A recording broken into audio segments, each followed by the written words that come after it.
entrar directo en este gran diálogo presidencial en el que hoy comparecen los aspirantes del Partido Liberal de Honduras. Vamos nuevamente con nuestra compañera Keila Martínez, ofrecerles la oportunidad de sacar un numerito para conocer las preguntas que se les van a plantear en el tema de economía y finanzas para Honduras.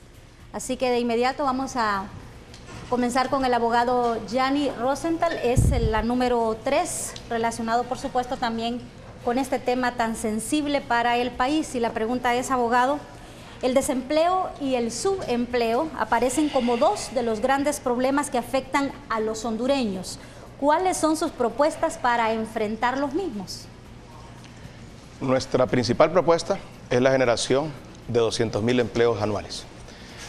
Una cifra que, como dije al principio, hemos alcanzado antes y por lo tanto nos sentimos seguros que podemos alcanzarla de nuevo. Porque yo, cuando fui ministro de la Presidencia y tuve a cargo el Gabinete Económico, junto con el equipo del Gabinete Económico, logramos efectivamente generar esos 200.000 empleos anuales. Ahora Honduras necesita de muchos cambios. Necesita de más acceso al financiamiento para la microempresa. Necesita eliminar barreras, trabas, enredos, normas que el gobierno ha ido construyendo que hacen que sea muy difícil para el microempresario poder acceder al financiamiento. Honduras necesita además de más financiamiento para todos los sectores y nosotros estamos proponiendo utilizar una parte de las reservas monetarias internacionales, los dólares que Honduras tiene ahorrados en el exterior, a unas tasas de interés bajísimas, traerlos aquí, inyectarlos a Banprovi para que Banprovi pueda financiar con ese dinero los sectores productivos de este país. El sector del turismo, el sector de la agroindustria, el sector de la construcción y especialmente el sector de la microempresa. Yo trabajé mucho con la microempresa en el Ministerio de la Presidencia, tuvimos un proyecto piloto, un proyecto que consistió en la creación de 300 microempresas de 10 personas cada uno, logramos generar 3.000 empleos en la microempresa. Precisamente ayer estuvimos en una feria de las microempresas que nosotros organizamos en el Ministerio de la Presidencia, allá en Tegucigalpa, en el Central Ejecutivo se hizo esa feria. Ahí estaban cada uno de ellos todavía funcionando, exitosos. Ellos me cuentan, varios de ellos, ayer platiqué con don Melanio, señor de las Crucitas, Melanio Herrera. Él me decía, gracias a la microempresa he logrado aumentar mi ingreso familiar y ahora puedo enfrentar el alto costo de la vida. Ahora logro yo poder llevar mejor el nivel de vida de mi familia. Ese es el objetivo nuestro de poder generar esos 200.000 empleos. Gracias, abogado. Ingeniero, ¿qué número le tocó a usted esta vez? El número 1. Voy con el ingeniero Esteban Handal Pérez y escojo la pregunta número 1 y dice, mencione 3 acciones concretas que impulsará como parte de su programa económico y explique los beneficios que le traerán al país esas medidas. La primera medida que hay que tomar en Honduras es quitarle el manejo de la situación financiera del país a los bancos privados. Tiene que haber un banco nacional fortalecido, un banco nacional de Honduras. Hay gente que me dice que le pongamos el banco de los pobres, pero tiene que ser un banco general para toda la población, que se llame Banco Nacional de Honduras y que tenga acciones totalmente del Estado y que sea imposible privatizarlo a futuro o a presente. Y que este banco esté muy fuertemente capitalizado para que maneje los préstamos del sector pequeña empresa o pequeños negocios. 1.200.000 microempresas, dice Julio Ordóñez, el ministro actual de Finanzas, que existen en Honduras.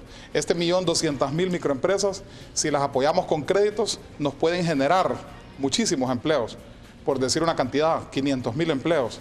Porque si son 1.200.000 y les abrís créditos de 30.000, 50.000, 100.000, 200, hasta 300.000 empiras, y la mitad de ellos acceden al crédito, por lo menos 500.000 de microempresas estarían contratando nuevos meseros en los restaurantes, nuevos bulteros, etc., nuevos mecánicos en los talleres, etc.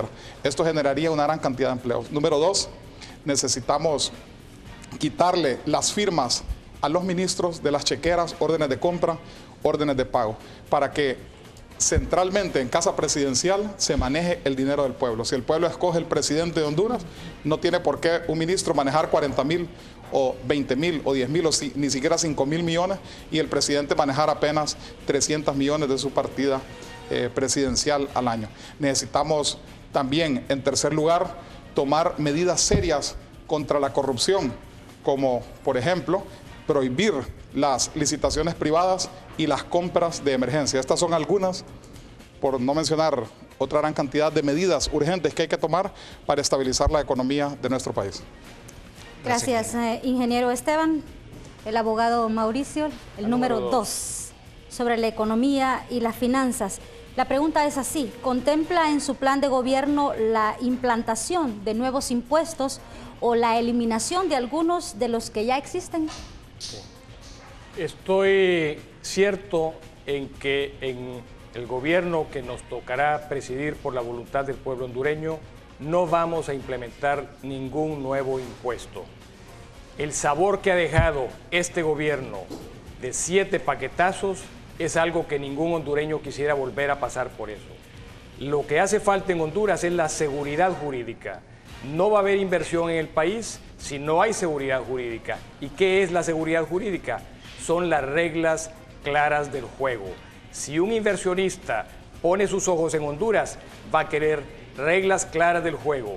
Y eso significa saber qué va a pasar en adelante y cómo un proyecto financiero que se estudia, que se define para una inversión en el país, va a ser respetado por el gobierno de la República. Así es que no pretendo hacer ningún nuevo impuesto en este país, pero sí hay cosas que se deben de hacer con relación a los impuestos.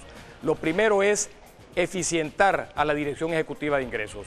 La Dirección Ejecutiva de Ingresos tiene que saber captar el impuesto o los impuestos de la mayoría de los hondureños, porque tenemos la obligación de tributar, dada al César lo que es del César.